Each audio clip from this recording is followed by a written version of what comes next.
listeners. Welcome to another episode of Romance Unraveled. This is one of your co hosts, Jacob Bozen. And Jordan here for my last week. I'm excited for today. We were going to take questions from listeners, but we have a really fun conversation with Landon with Morning Wood Party. Yeah, Landon. So I guess let's have you introduce yourself.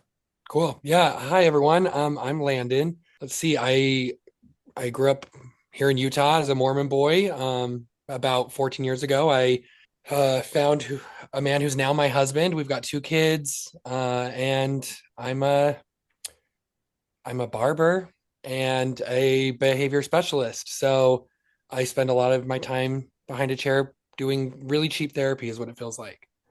Uh, but let's see here. So I was excited to get this call from Jacob and Jordan because I also started a party company with one of my best friends, and it's called Morning Wood. Um, and Quite the name. I love it. yeah, it was kind of a joke. So I'm a barber, and like the running joke in one of the barber shops I worked at for a long time was that I'm not really nice, but I'm like super fun. And uh so I was, like always down for a party, always down for getting together with friends, always down for all of that. And one of my best friends is the opposite of me. He's super introverted. He's quickly overstimulated. He's that kind of guy, like if you put him in a dark room for too long, too much loud music around, he just kind of goes into airplane mode. So one morning after a party that he went to, he was in my barber chair and he said, "Hey, I want us to throw a party but without all of that." And I'm like the yes friend. So I was like, sure, let's do that. Sounds great. And we kind of came up jokingly with like a daytime party that can be for men and clothing optional and but have it be calm and actually social and a space for every form of connection from like platonic all the way to more sexual, but without any of like the pressure. And in our jokingness, we kind of came up with this name Morningwood. We thought that was like super catchy and clever and kind of got the point straight across, but also with like a nudge, nudge, wink, wink. Uh, So kind of so more of like a lounge sort of vibe. yeah, like less loud music, no crazy lighting, no, you're not waiting for the beat to drop. Basically, it was, hey, we want to connect, and when we go out to these parties and bars and clubs or wherever it is, there's no actual meeting people and talking and getting to know, like, do I want to know them more? Do I want them to be my friend? Do I want them to be more than my friend? So we like that. We like all that stuff. There's still a place for that, of course. But we were like, how can we facilitate more connection and still have it be this like party for men? And so it started as a joke, and then we created an Instagram.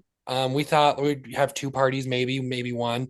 We added like 20 guys and just kind of like threw it out there to like 20 people. And basically overnight, we had like almost 85 people being like, "Hey, we want to come to this. When is it?" Um, so And were their reasons mostly the same as your friends? yeah, so I think a lot of guys, one, they're not quite sure what they're getting into their first time, but I think the sex piece draws people in. I think people think that's fun and sexy and naughty. But I think that they also, I mean, we don't lean into that in any of our advertising, marketing. We don't lean into much of that. We kind of are if we're leaning into it, we lean into it in kind of like a wink, wink kind of way. And we are way more focused on like, this can be a social space where you can connect with people, where you can build friendships, where you can build relationships, where you can leave being like, hey, I met some really cool people. And if I see them out and about, I would feel comfortable going up and talking to them, uh, and kind of spreading that. It just was like everything was so on the apps and on the internet and not face to face. It was no longer getting people centered.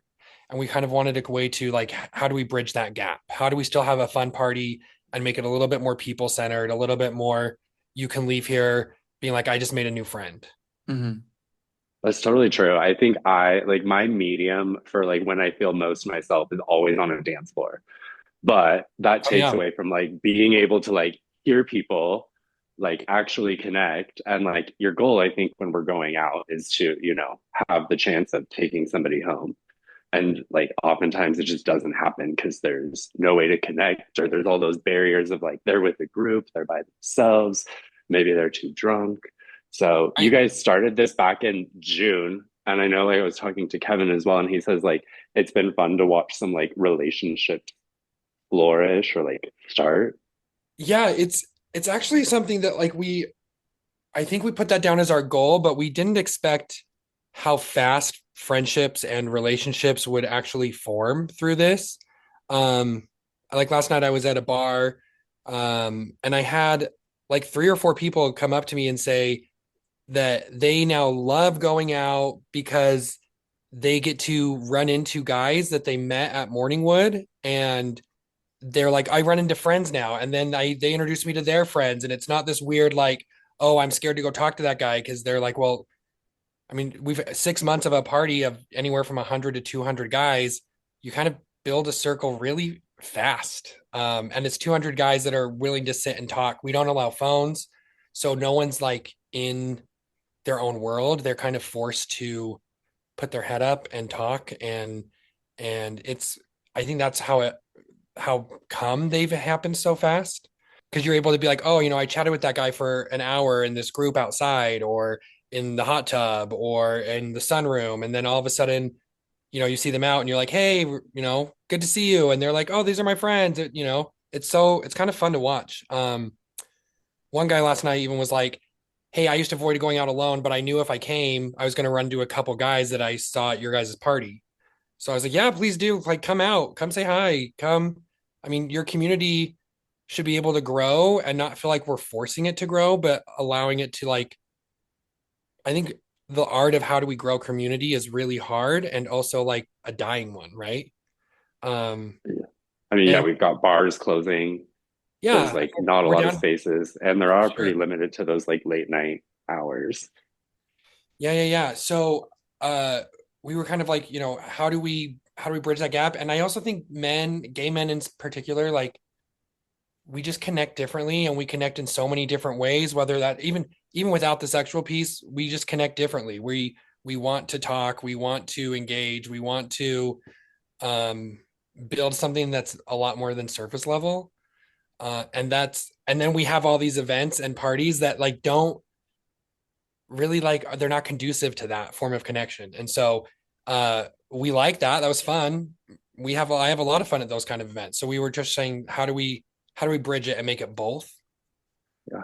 So Um, I'm assuming that you hold these at like your home or at an event space. yeah, so I mean, Morningwood's an actual company, so we will rent spaces. Usually we'll rent like private homes from people.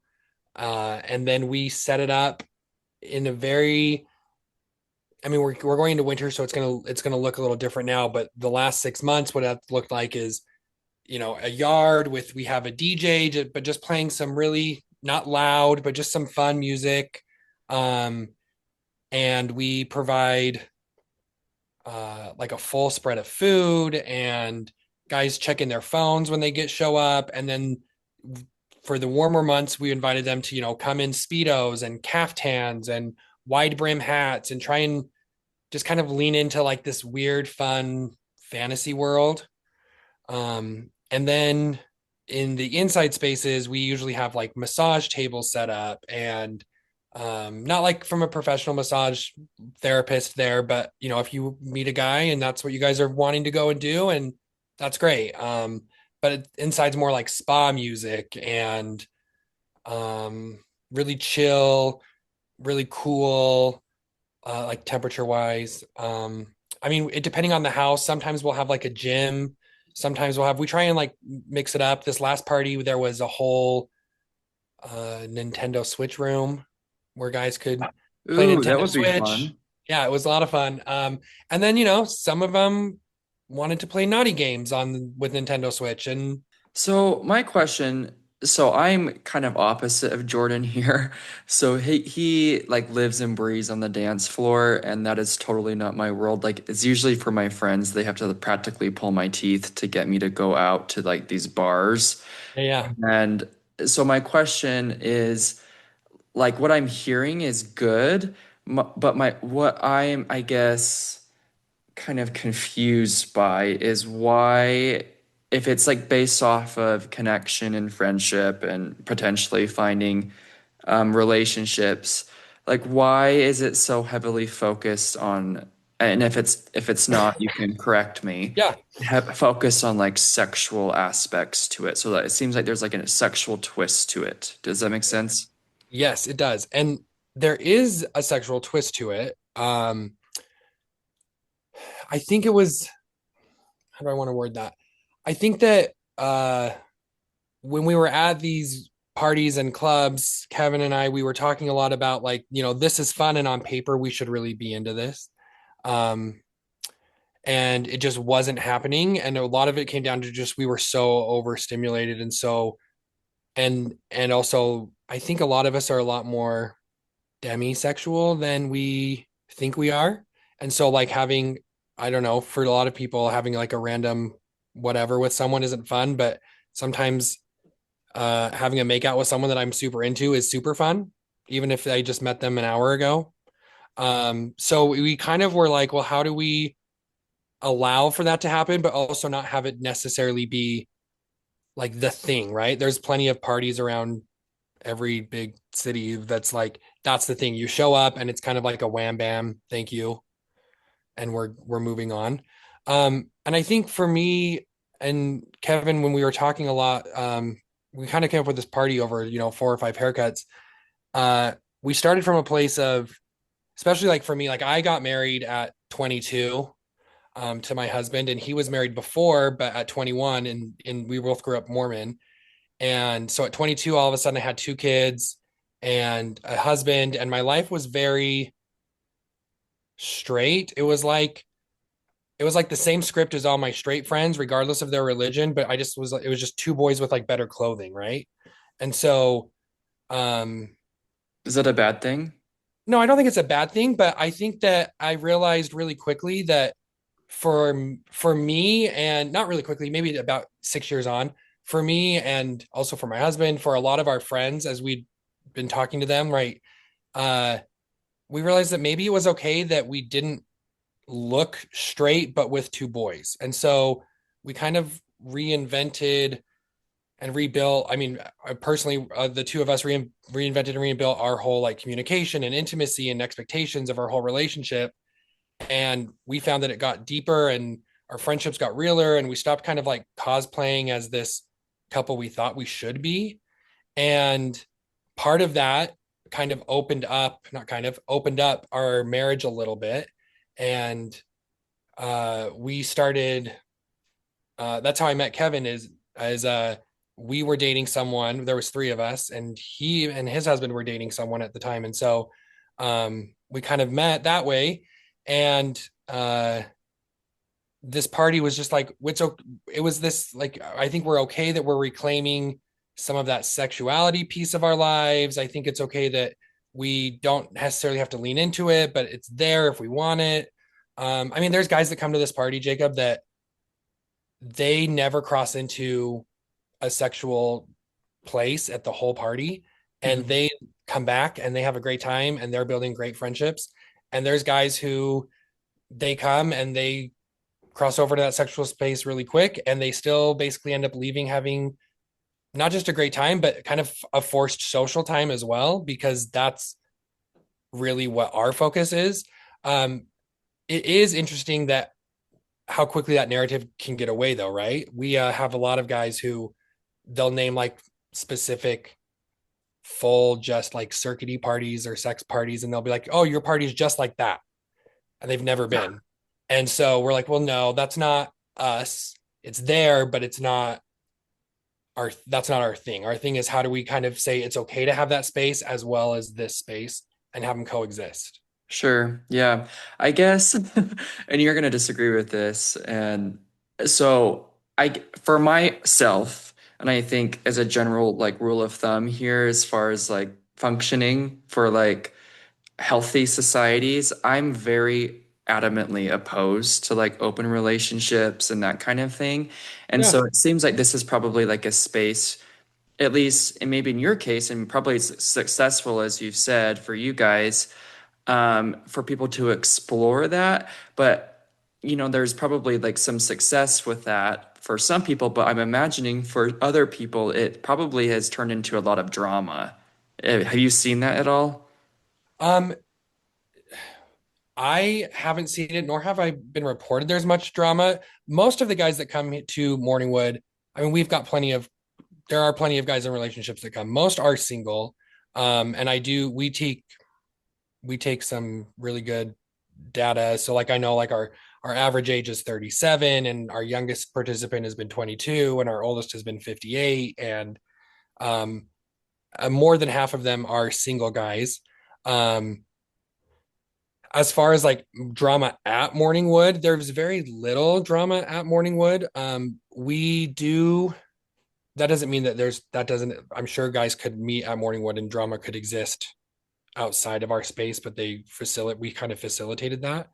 Um, there's just not so much drama, but we are really focused on if you're going to cross into those more intimate and sexual spaces, that consent is like 100% required, and that what that looks like. We guys have to. I mean, we send out emails, we send out messages every once in a while just to remind people of like what this consent look like and healthy consent, so that uh, to kind of avoid a lot of that.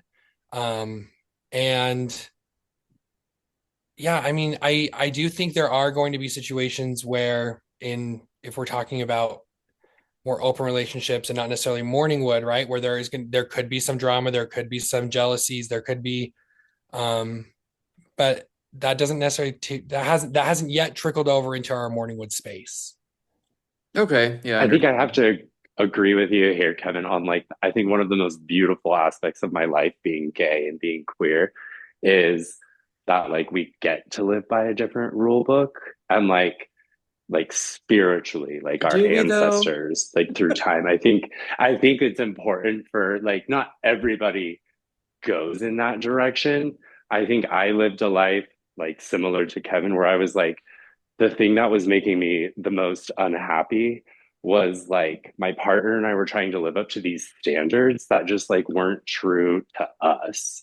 And I think like What are those in my standards though? exposure to like marriage, kids, house, good jobs, and like those are great like benchmarks, but I think we get to go even like further into our exploration. And I think like my exposure in moving to Salt Lake and finding that community has been just like seeing all of like the wonderful, unique love stories that everybody has.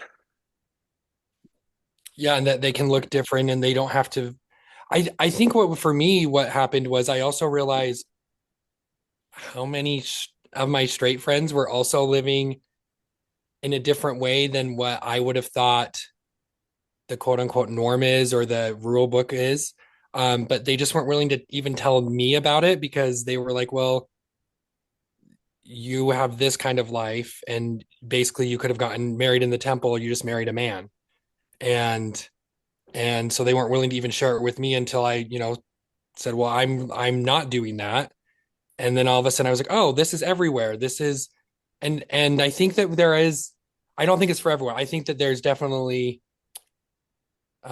people who really flourish in non-monogamy, and I think there's people who really struggle in non-monogamy, but there's plenty of people who struggle in monogamy, and there's plenty of people who don't struggle in monogamy. So I think for me it was just a good way to kind of throw out the rule book and then look at my husband and say what works for us and what do we want life to be like. And we go through phases of how open we are or what that means or what that looks like, or but it's been great, and it allowed to make for better, for me at least, it's allowed to make for better friendships, in that I'm not worried about my spouse or getting to what I used to think was quote unquote too close to someone. A lot of that anxiety just kind of went away. And I thought that was really fascinating for me, right? And I get there's plenty of people that's not going to be the case for. Mm.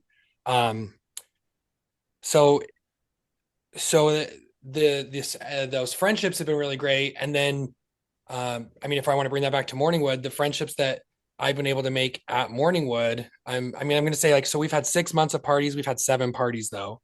And I've crossed into I've crossed away from the platonic space twice, in those parties. And, so most of the time, a lot of the guys just kind of, it's there to socialize and hang out and build friendships. And, um, but what's been also interesting is how many guys are so uncomfortable with a person on person interaction. It kind of takes a while. We have a group of guys that we have volunteer and we call them social hosts.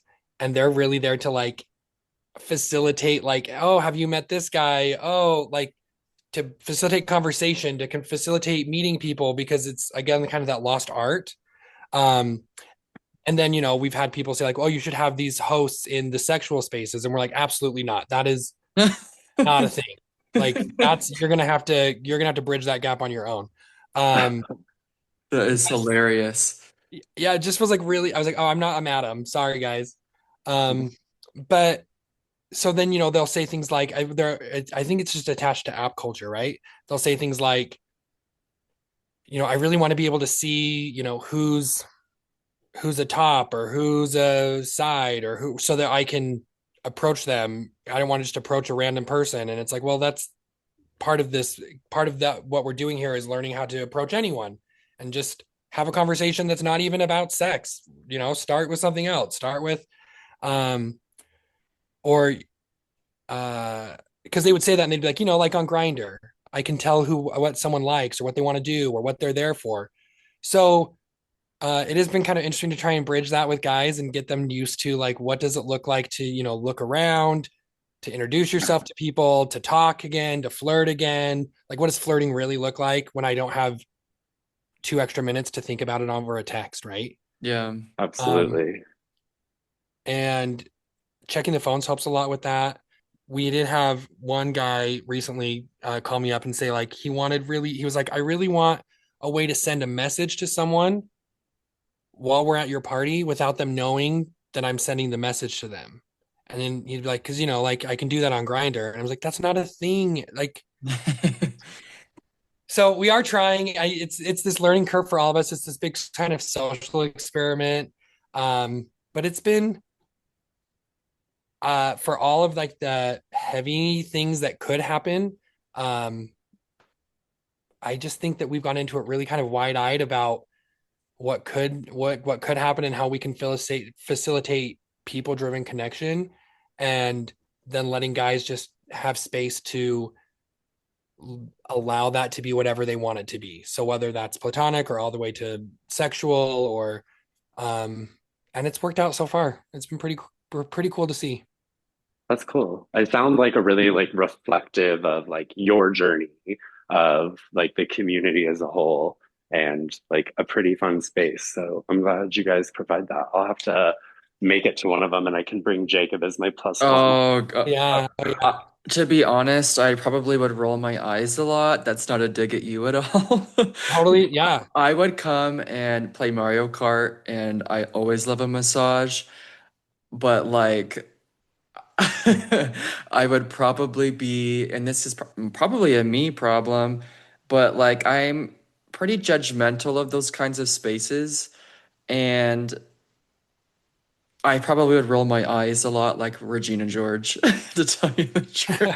No, I think I think you would love it. I think you'd at least end up you don't know until you've tried, right? That's true, but like And I that's I very think what it sounds like the place to be safe to try out all the different ways.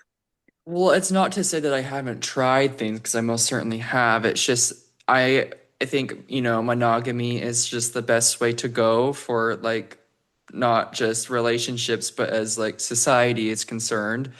And to be honest, I feel like these polyamorous or open relationships are honestly just excuses for people to cheat and they don't have respect for their partners.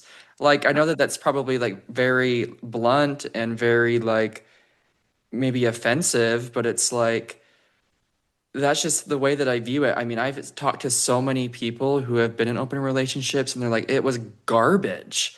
Like, there's always one person in it that is not totally on board, that they feel like they're probably being forced into it. Yeah, I think that that is a common, I do think that's a common thing. Um I know a couple, my husband and I talk about it all the time, where we're like, they are doing this. One of them wants to do this, one of them does not want to do this. He's thinking it's a band-aid fix. It's going the farther they journey down this road, the worse it's going to get, and the worse it Mhm. gets, right? Yeah. I do think that exists. Um, for me, I was totally against on our third date. My husband said, "Hey, just so you know, I'm polyamorous." Oh, I would have died. And I was like, I don't even know what that means. I'm from Bountiful, Utah. Like I have zero frame of reference. So he told me and I was like, that's not for me, not my jam. He's like, not a big deal. I think it was just letting you know. But I don't have to do that. So he never brought it up again. Years later, I met a guy and we became really good friends. And he's to this day, he's in a throuple relationship. Oh And dear. I told him, hey, your relationship is very threatening to me. And that's crazy. Like it shouldn't be your how you live shouldn't be threatening to me. So can I just ask you a million questions and try to understand what's happening? And he was so great about it. We're still really good friends. And he just kind of let me for like 2 years. I would ask him just crazy, whatever I could think of, whatever I could. And he told me just one day, because we have two kids, my husband and I, and he said, look, you love your first kid the most. You looked at him and thought, you're never going to love anyone else this way.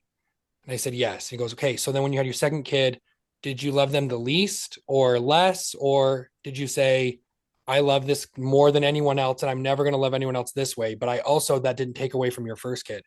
And I know that doesn't make sense to everyone. But for me, it was like this big, like, it just like blew my brain of like, Yeah. oh, yeah, like I can do that. I love both my kids equally and different. Um, so it allowed me to go, hey, why start questioning myself? Why am I threatened about this or why am I uncomfortable with that? And if the answer is because I am, then that's fine, right? But if it's like, oh, I don't need to be, then that's kind of a cool thing to learn about myself. Yeah. Yeah. Uh, Our ability to love is like infinite. But And it you can, depends. It depends on how we define that, though. So love goes way beyond pleasure oh and yeah, sex. And I feel like, like monogamy in my mind is like there's a sacrifice aspect to it, that you sacrifice, splurging sexually or whatever it may be. And you're doing that as like a sacrifice because you're committed to a partner. And so, I mean, we probably disagree, but that's just my perspective on it. yeah, no, Like, I don't think that you have to apologize for that though, because I used to be there, right? And I don't think that it's like, oh, I'm not trying to say like, oh, and I'm more evolved. That's not what I'm saying. I think it's okay to be there, right? I think it's okay to say, hey, that makes this is what I want. This is how I feel. For me, I what changed was I all of a sudden realized is the only thing that's I mean, this was really diminutive of my relationship because we had a great marriage and we still do. But it was like, is my relationship based on this is the one person I have sex with, so therefore we are in a relationship? Or is my relationship more than that? Does it actually go deeper than that? Does it? And for me, I started viewing monogamy after 2 years of conversations with this friend about of, oh, if the only thing that's monogamy is all about, it felt to me all of a sudden monogamy became all about sex, right? Does that make sense? That kind of dynamic shift where it's like, oh, monogamy was based on this is who I'm having sex with, as opposed to this is the person I'm choosing all the time in all these other ways. yeah, I can see that comparison. I think, I guess if that is like how somebody views it with that partner or that person that they're with, then that's not the person that they're supposed to be with.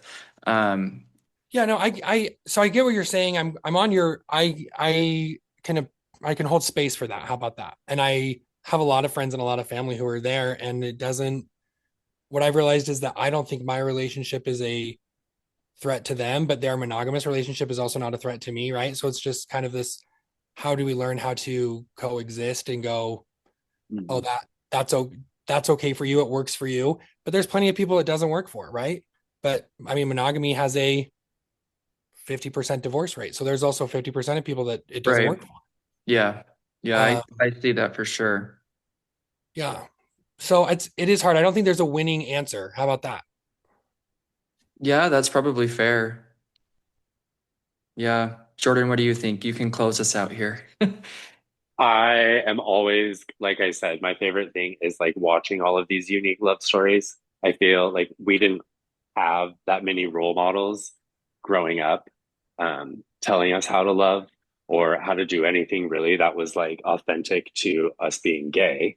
And um, I like that we take the opportunity as gay men to kind of go deeper and figure out what works best for us, especially in all things love. So go to Morning Wood Party. Maybe you can convince me, Jordan. And it sounds fun actually. I would definitely come for the Mario Kart and the massages, like I said. That would be fun. It is fun. We are also hosting Morningwood Adventures. We're going to Puerto Vallarta in April and taking 14 guys with us and having some parties with the locals down there. It'll be great. So we're doing Nice. that too. We Nice. have a website coming out this week. So morningwoodparty.com. Awesome. Well, thanks for chatting with us, Landon, and thank you and everyone else involved for having something like this in Salt Lake City. Yeah, I'm glad I was able to do that. I appreciate you both. And maybe I'll see you guys at a Morningwood. Maybe. We'll see. Okay. Well, thanks for the story. For our listeners, as always, make sure you subscribe and save. We're streaming anywhere you can get your podcasts. And then follow us on social media. It's Romance Unraveled on Facebook, Instagram, and TikTok. And if you have a story you'd like to share, you can submit to me directly on there, and I will get you scheduled to come onto the show. Until next time.